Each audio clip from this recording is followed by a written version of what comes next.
जय माता दी। आप सभी भक्तों को, आप सभी भक्त मेरा प्रणाम स्वीकार करें। माता महाकाली धाम में आप सभी का स्वागत है। चैत्र नवरात्रि आने वाली है। आप सबको पहले तो बहुत बहुत शुभकामनाएं। और उसके बाद आज मैं एक वीडियो लेकर आया हूं। बहुत सारे लोगों का सवाल रहता है जो नए हैं। कई सारे लोग पूजा करते हैं पर कुछ छोटी मोटी गलतियां हो जाती हैं जिससे कि उनकी पूजा सही से पूरी नहीं हो पाती। वैसे पूजा का फल तो आपको मिलना ही है, चाहे गलती करो चाहे ठीक करो, किस भी प्रकार करो, पूजा का फल तो आपको मिलना ही है। ये कभी नहीं होता कि आपने भाव से माँ को कुछ अर्पण किया है और माँ ने उसको स्वीकार नहीं किया। पर कुछ छोटी छोटी चीज़ें हैं जिसको आपको ध्यान में रखना चाहिए। जो गलतियां हर साधक कर ही देता है, तो इसीलिए हर भक्त ये गलती कर ही देता है, तो बच के रहिए। कुछ भी चीज़ें मैं आपको बता रहा हूँ, उसको ध्यान में रखिएगा। नवरात्रि में सबसे पहले तो आपने जो भी पूजा कर रहे हो, जो भी आपकी पूजा का विधान है, क्या पाठ कर रहे हो, क्या साधना करने वाले हो, क्या जाप करने वाले हो, इसके बारे में किसी के साथ चर्चा नहीं करनी। एकदम गुप्त रखना है। सिर्फ 2 लोगों को पता है, आपको और आपकी मैया को। बस आपके गुरु को भी पता नहीं होना चाहिए कि आप क्या कर रहे हो। अगर आप साधना कर रहे हो तो आपके गुरु को पता ही होगा, वो अलग चीज़ है। साधना का अलग विषय है। पर जो आप निरंतर जाप कर रहे हो, जो आप रेगुलर जाप कर रहे हो, 9 दिनों तक जो आपने जाप हवन करना है, उसके बारे में किसी को नहीं बताना। किस मंत्र का जाप कर रहे हो वो भी गुप्त ही रखना है। इसके बाद न्यास विनियोग में आपने दुर्गा दर्शन प्राप्ति बोलना है, माँ भगवती दर्शन प्राप्ति। और इन नवरात्रों में आपने किसी चीज़ का, माया का बंधन नहीं रखना, किसी चीज़ की मांग नहीं करनी, ये याद रखिएगा। नवरात्रों में माता की कृपा प्राप्त करनी है, क्योंकि कृपा मिल गई तो सब कुछ मिल जाएगा। अगर आप भौतिक चीज़ों में फंसे रहे या कुछ ऐसी चीज़ें मांगते रहे तो माया आपको उस चीज़ में फंसा कर रख देगी। इच्छाएं आपकी वो भी पूरी हो जाएंगी, पर मेन लक्ष्य जो आपका है, जो दृढ़ संकल्प आपको होना चाहिएगा, वो है चाहिए कि आपने पैसा नहीं मांगना और कुछ नहीं मांगना। आपने सिर्फ दुर्गा माँ की कृपा प्राप्त करनी है, नव दुर्गा की पूजा करनी है आपने। और जो सबसे बड़ी बात, आपने इन 9 दिनों में माँ के 9 स्वरूपों की पूजा करनी ही करनी है। बहुत सारे भक्त ये नहीं करते।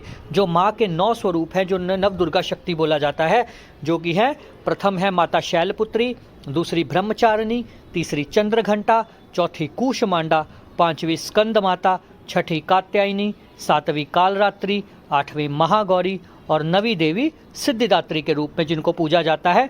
आपने उनकी पूजा हर दिन के हिसाब से जरूर करनी है। आपको गूगल पर अत्यंत उनके स्तोत्र, श्लोक, आरतियाँ मिल जाएंगे। 10 मिनट का टाइम आपने उस दिन को जो देवी हैं उनको जरूर देना है। बहुत सारे लोग सिर्फ माँ दुर्गा की ही पूजा करते हैं, पर ये नहीं करना। आपने नव दुर्गा शक्ति की अलग अलग पूजा करनी है। इसके बाद जो भी आप दैनिक पूजा कर रहे हो, उसमें आप सप्तशती का पाठ कर रहे हो, सिद्ध कुंजिका का पाठ कर रहे हो, कुछ लोग रामायण का पाठ भी करते हैं, तो वो आपकी इच्छा है कि आप क्या कर रहे हो। पर जो दिन जिस देवी का है वो पूजा जरूर करनी है। और एक चीज़ और ध्यान रखनी है, रोज़ आपने नवरात्रि में पूजा स्थान पर जल जरूर रखना है। रोज़ जल रखना है, सुबह शाम की पूजा के बाद। जल रखने के बाद 2 टाइम तो पूजा आपने करनी ही करनी है। सुबह जब जोत जलाओगे, जो जल आपने रखा होगा वो घर में छींटे देने हैं, मंदिर में छींटे देने हैं, और उसको पी लो चाहे खुद। अगर नहीं पीना तो भी कोई बात नहीं, पौधों में डाल सकते हो। शाम को भी सेम विधि अपनानी है। ये जल की विधि आपने 9 दिन जरूर करनी है, ताकि स्वच्छता बनी रहे। घर में तंत्र बाधा हो, अगर भूत प्रेत बाधा हो, खुले प्रेत अगर घूम रहे हो या नेगेटिव एनर्जी हो, तो वो घर से बाहर चली जाए।